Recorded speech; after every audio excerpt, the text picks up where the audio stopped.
Hello, I'm Fred, and this is Wood Tools Workshop. Recently, a neighbor told me that he and his wife are getting a bedroom ready for a soon-to-be-born grandson, and they're doing the entire theme as Dallas Cowboys. I mentioned to him that I had made some boxes on that theme. I made the boxes out of one block of 4x4 cedar and routed the Cowboys logo on the top. I asked if he would be interested in one, and he said yes, but he would like his son's initials engraved on it. And also, could I make it a 6x6 instead of 4x4? I said sure. I had never done a 6x6 before, but I figured it couldn't be any harder than the 4x4.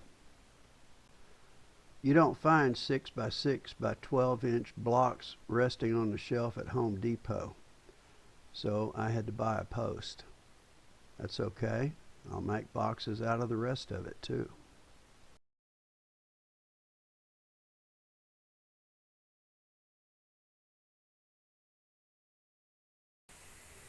My radial arm saw's maximum depth of cut is a little less than 3 inches.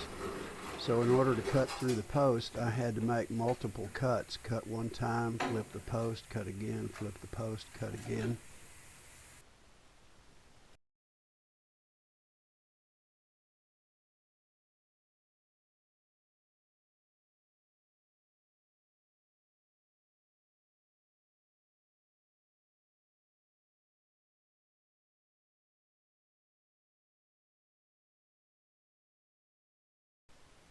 I measured past some knots at the end of the post so that I could get to a knot-free section.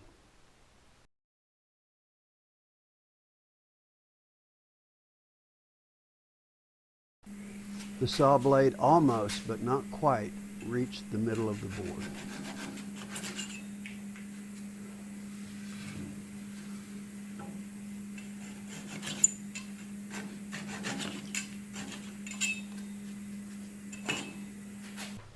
Six inches is the width of my jointer table. I'm glad we didn't go with an 8x8.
The young man's initials are RDR III. I'll use a bowl and tray bit to do the finish work on the inside of the box, but first I'm going to clear out the bulk of the waste with a Forstner bit. Since my bowl and tray bit's diameter is 1 1/4, that's the size Forstner bit I chose too, so that they would match up in the corners.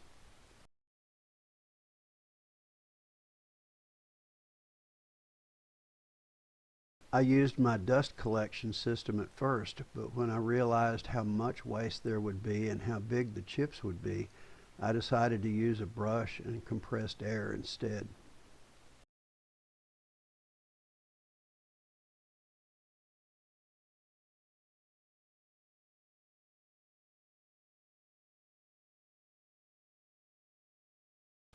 I learned through experience that it's best to cut individual holes instead of overlapping each one. If the bit has wood on one side and air on the other, it wants to take the path of least resistance and tries to push the block sideways. So I cut them separately first and then come back to cut between them.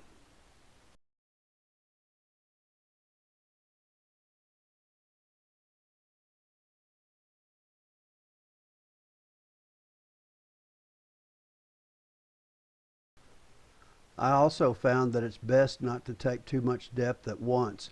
Multiple passes are better than struggling to keep the bit in line once you're working between previous cuts.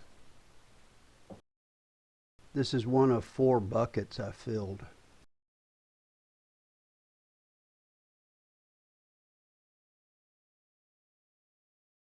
To go any deeper than this, I would have needed a longer bit. The chuck is wider than 1 1/4, and it was touching at the edges as I got to the deepest part. Of course, the lid didn't take nearly as long.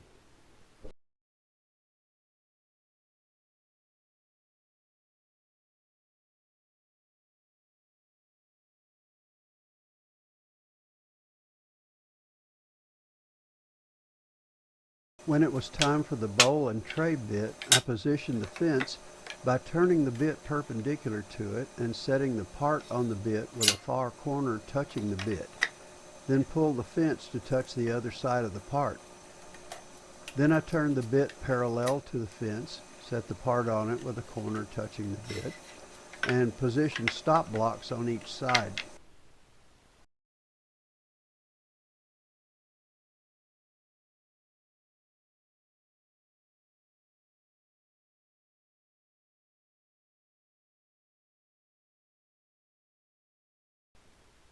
After the long sides were cut, I repositioned the stop blocks and did the short sides. Next, I repositioned the stop blocks for the long sides again and moved the fence so that I was doing the middle of the part.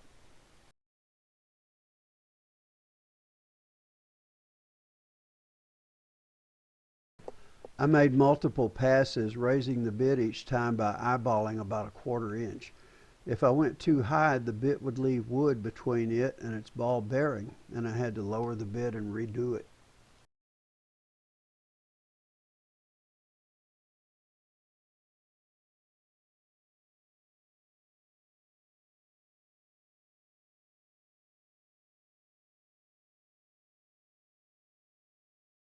Same procedure for the box body, but I would have to go a lot deeper.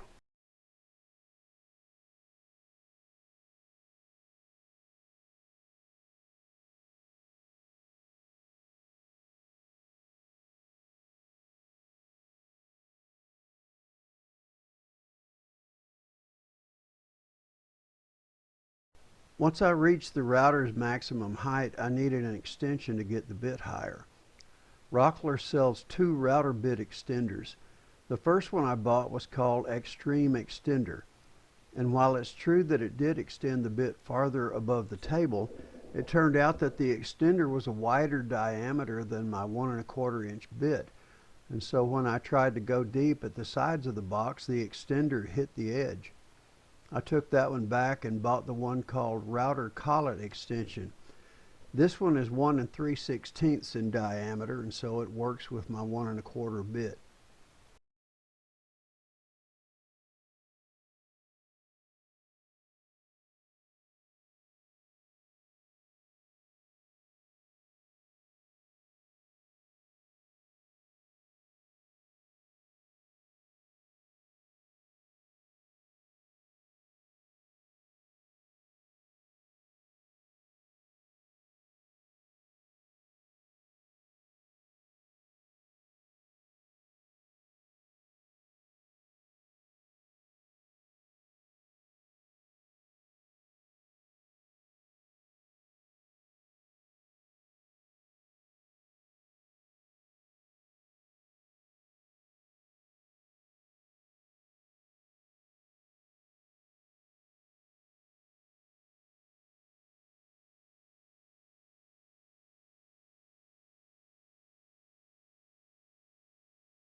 I raised the bit too high again.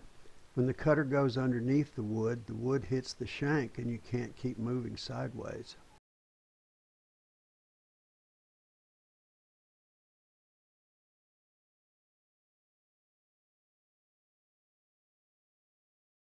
At this point, I'm really looking forward to being done with the routing.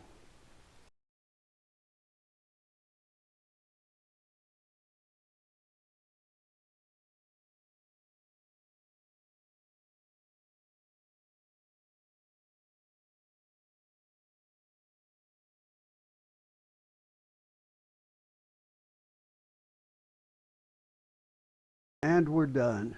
Now for a lot of tedious sanding.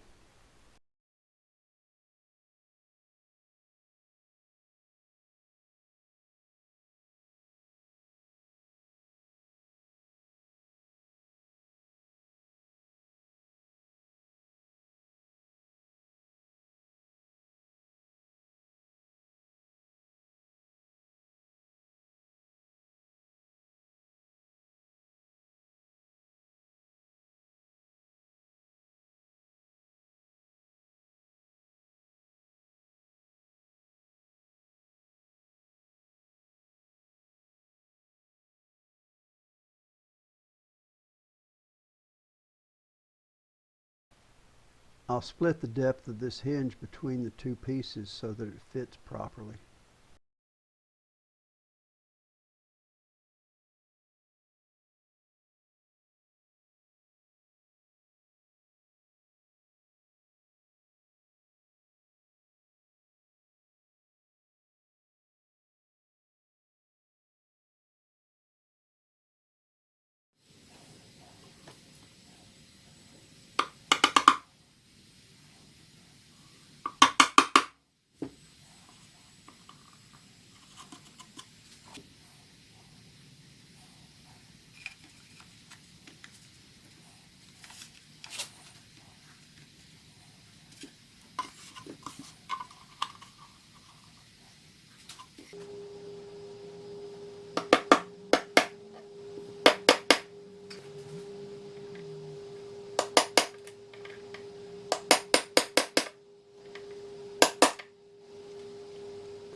I put the hardware on to get all the holes situated and then took it back off again to stain the box.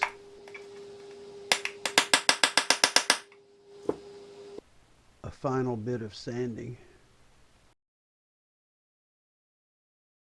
I used golden oak stain for a lighter color. And I finished it up with a couple of coats of Mahoney's walnut oil.